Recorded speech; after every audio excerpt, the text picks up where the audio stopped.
I live on the east side of Youngstown, Ohio, in a rental I swore would be temporary back when temporary still meant weeks. If I stand on the porch, I can see the old stack of the plant in the distance, a concrete finger pointing at nothing in particular. I am 42, divorced, with 2 kids who spend Tuesdays and every other weekend with me. I used to be a torque wrench on 2 legs line worker at the assembly plant off the highway. I could close my eyes and hear the snug of a bolt landing flush and tell you if the gun needed calibration. My body knew the rhythm of the conveyor like it was a song from church. The last morning I badged in, the parking lot felt like church before a funeral. Men and women who were never quiet suddenly were. Inside, the line idled like a dog that hadn't been walked, a low electric whine under the fluorescence. Management set out folding chairs near the time clock. Any time someone sets out folding chairs, you know it's mercy or trouble. It was trouble. A man from corporate wore a tie that looked like it was rented by the hour. He said words like transition, global headwinds, and positioning. Then finally said the part that landed, "We're shutting down this facility." Somebody snorted like they'd been expecting a punch and finally got it. Somebody else swore at a volume that made the speakers buzz. The foreman who taught me to check the threads twice stared at his clipboard like it might tell him a different story if he read it enough times. I watched people I knew like family do the math in the air, mortgages, braces, the way you tell a teenager there is no prom dress money this spring. I wasn't angry yet. I was a man in a chair counting doors I could still walk through. I went to my station and held a torque gun that would never hum for me again. A foreman told us we could leave early or stay and bag our tools. I stayed because leaving would make it real. I inventoried sockets I could list in my sleep and wrote my name on a cardboard box as if that could convince the box to remember me. Somebody started up a Bluetooth speaker and played Springsteen too loud, and somebody else told them to cut it, and somebody else told both of them to shut up. We stood there in that familiar bright light, and I saw the plant the way my father used to talk about the mill, alive until it wasn't. On the drive home, I passed the diner where my dad used to take me after third shift. "Eggs over hard put hair on your chest," he'd say, though he was the kind of man who cried at graduation speeches. He died 5 years ago, lungs that had been good enough for Vietnam but not for the plant air and Marlboros. At the red light by the old mill, a kid in a hoodie crossed slow and gave our row of trucks a look I knew too well, some blend of pity and impatience only a teenager can brew. I nodded like a man agreeing to a deal he didn't remember signing. At my place, I pulled the magnet calendar off the fridge and did math I had been avoiding. Mortgage on the house I no longer lived in and alimony I didn't argue about because I earned the leaving, car payment on a Silverado that had hauled more than it should, school supplies, the miracle of dentist bills that arrive exactly when you find a 20 on the floorboard. In my pocket, a severance number that looked respectable until you divided it by months. I called my ex, Jen, and we did that careful dance where you don't blame each other for the weather. "We'll figure it out," she said. And I believed her like you believe a weather report that shows sun after 7 days of rain. On the way out of the building that day, I passed Tanya from Fasteners, a woman who can lift more than any man I know and still makes cupcakes for birthdays. She had a box of her desk stuff balanced on one hip and a plant in the other hand, leaves shaking like they knew wind was waiting outside. "You good?" I asked, the way we all ask when we mean, "Are you falling apart?" She said, "Ask me when I'm not inside this jacket." And we both laughed. But it was the kind you do to keep your mouth from doing something else. At home that night, the kids asked if the plant was over. I told them some things end and some things change their names. I said grown-ups make it sound like a chess game, openings and endgames, but most of us are just trying to move a pawn across a sticky board. Mia wanted to know if we could still do Christmas lights on the roof. Aaron wanted to know if I'd have to sell my tools. I said yes to the first and I hope not to the second and read them a chapter before bed in a voice that didn't shake until I turned out the light. A week into being officially laid off, I woke at 5:15 out of habit and watched the ceiling turn gray. My body didn't care that the line had gone quiet. It wanted to go somewhere noisy. I made coffee strong enough to stand up by itself and filled a thermos out of reflex, then poured it back into the pot because there wasn't a road to take it on. At 9 I drove to the Union Hall, because if you don't know what to do in this town you go where there's a bulletin board. The board had jobs that looked like bets, seasonal, temporary, as needed. I put my name on a scrap of paper under a notice for an HVAC apprenticeship like a kid passing a note in class. Do you like me? Circle yes or no. I tried a warehouse across town because boxes don't talk back. I lasted 3 weeks. It's honest work, but what the plant gives you that you don't even know you're getting is a choreography. Bodies and forklifts and parts moving in a grammar you can do with your eyes closed. A warehouse is better than empty, but it felt like dancing alone. I took a night shift at a grocery unloading milk until my back said it would prefer I find a new kind of pride. I smiled at customers who argued with coupons and I counted the minutes until the truck door shut like a lid on a jar. Bills don't care about your identity crisis. The mortgage on the old house went from late to letters to a polite threat. Jen and I sat at her kitchen table, the table we bought with the tax refund that year the kids were both into cereal for dinner, and we called the bank together. I told the woman on the phone the truth in small sentences. We walked through hardship programs like stepping stones across a creek. Some stones held. Some dipped. When we hung up, Jen and I looked at each other like witnesses instead of adversaries, which felt like cheating in a game where nobody had explained the rules. My friend Paul called me Knights.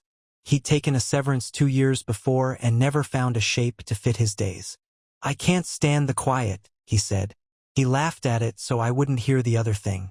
We went to Jillian's and put quarters into a pool table until they squeaked. He was a better shot than me and worse at pretending anything mattered. When I told him I was going to the community college to see about HVAC, he said, "You, school?" And then when he saw I wasn't joking, "Maybe you'll be good at it. You always listen to machines." I told him machines are easier than people because they tell the truth when they're broken. The day I registered, the woman at the desk asked me if I wanted the veterans discount. I told her my dad did the war and I did the plant. She smiled like that counted for something. I sat in an orientation room with men and women who looked like me and like my kids and like nobody I used to know, and a teacher in a shirt with his name stitched over his heart wrote refrigeration cycle on a whiteboard as if those 2 words could open a door. For homework, I had to read a chapter and answer questions inside boxes that did not care about the ache behind my eyes. I went home and did them anyway. Pencil steady, coffee gone cold, kids asleep on the sofa where we had watched a cooking show and argued about the right way to crack an egg. I tried the temp agency too, where posters on the wall showed men in hard hats smiling like a paycheck never gets eaten by a water heater. The woman behind the glass spoke to me through a circle of holes and asked if I had reliable transportation, like it was a riddle. I said I had a truck that would keep going as long as I could keep feeding it and a back that would do the same. She nodded toward a clipboard and told me where to initial as if initials were talismans. I took a roofing job for a week and learned that my knees now vote in all major decisions. At the food bank on Oak, a volunteer with a haircut like a metronome taught me how to pack boxes so nothing bruised. I saw guys from the plant there, and we all did that thing where we pretend we don't see each other needing the same help. When I got to my car, an older woman knocked on the window to thank me for carrying her case of milk. She said it reminded her of when her husband was alive and used to open jars for her. Grief arrives dressed as gratitude sometimes. I drove home holding the steering wheel like it might drift if I didn't keep both hands on the present tense. School made me feel like a kid who'd found his way into the wrong church. I kept wanting to stand up and say, "I know how to do hard things. I just don't know how to prove it on paper." But it turns out math can be kind if you let it. Pressure and temperature obey the same in my kitchen as in a textbook. I learned to take a system apart without letting the refrigerant hiss its disapproval. I learned to read a schematic the way I used to read a build sheet. And when my hands wanted the old rhythm, I held a manifold gauge set and let the needles teach my pulse a new beat. Money stayed mean. I sold the Silverado to a cousin and bought a van that smelled like someone else's bad decade. The kids helped me scrub it out with vinegar and playlists. I stuck magnetic signs on the doors with a name I wasn't sure I was allowed to claim yet. Penn Ohio Heat and Air Ray Collins, apprentice. The first time I parked in front of a real job, a woman in pajama pants came out and said her furnace was making a sound like a train trying to cry. I crawled under her split level with a headlamp and a prayer. 10 minutes later, I found a nickel wedged where a nickel should never be. The fix cost her nothing but relief and a story for Thanksgiving. She tried to tip me jam. I took it. Pride is a tool, you use it or you don't, but you don't let it use you. Then winter came with that Midwestern cruelty that looks like blue sky until you step outside. A cold snap hit, the kind that makes the news crawl say words like life-threatening. And the call started from friends of friends. I fixed a cracked igniter in a trailer where 2 toddlers had made a fort out of laundry. I rewired a thermostat in a house where the only thing that worked right was the ceramic rooster on the counter. How much? People asked with faces that told me they were doing math they didn't want to share. Pay me when you can, I said more than once, because I have been the man whose wallet is a weather report. Paul stopped calling. When I finally went to his place, he answered the door in the kind of slow way that makes you think of sliding doors rather than hinges. There were empties, the kind of empties you stack to convince yourself you're collecting something. I cleaned his sink while he watched TV with the sound low. When I told him about the class where we disassembled a condenser the way a kid takes apart a radio, he nodded like a man listening from far away. 2 weeks later, his sister called me. He was gone. Accidental, the paper said. Like the word could carry the weight of a choice that wasn't one. Not really. The morning after the funeral, I went to school anyway because grief in my house turns into chores. We learned to braise that week. The torch hissed like anger and then made a perfect, useful seam. I wrote Paul's name on my glove in Sharpie and burned it a little by accident. It looked like it had been through something, which felt correct. On the way home, I drove past the plant without meaning to and pulled into the empty lot. I sat there with the van idling so the heat would keep up, and I watched the doors we used to rush through and thought about all the men like me, and all the ways we're taught to be quiet about the loudest things inside us. On Saturdays, class let me put my hands on problems that could be solved. We'd gather around a training board while Mr. Alvarez, who has been breathing Freon since before I was born, told stories about calls where the fix was a loose wire and the miracle was the look on a grandmother's face when heat returned to a house at midnight. He says a good technician carries 2 toolboxes, one with metal and one with patience. I started keeping granola bars and dog treats in the van because hunger and dogs complicate work orders. At Paul's funeral, the pastor read a psalm and mispronounced his last name. The room winced as one. His daughter, a kid who still wears the band t-shirts he bought her at the mall, read a letter she had written him when she was 9 thanking him for teaching her how to ride a bike in a parking lot that now belongs to a nail salon. After the service, a row of us stood by the coffee urn silent as fence posts. We told each other the truth. We had seen him drifting. We had all said, "Let me know if you need anything," which is polite and useless. I promised myself the next man I loved would hear me say, "I'm coming over." And then I would show up with a broom. Spring softened the edges. I finished my certificate and took the test with hands that shook until the first question turned into just another bolt that needed turning. The day the email said pass, I stared at the word until it stopped looking like a typo. I brought donuts to the union hall and a box of business cards that made me feel like a liar until I handed one to an old-timer who said his daughter's heat pump was whining like a little dog. My first summer was a blur of attic ladders, filter sizes, and the education of learning every way a person can describe a noise. Work felt like choreography again, just a different song.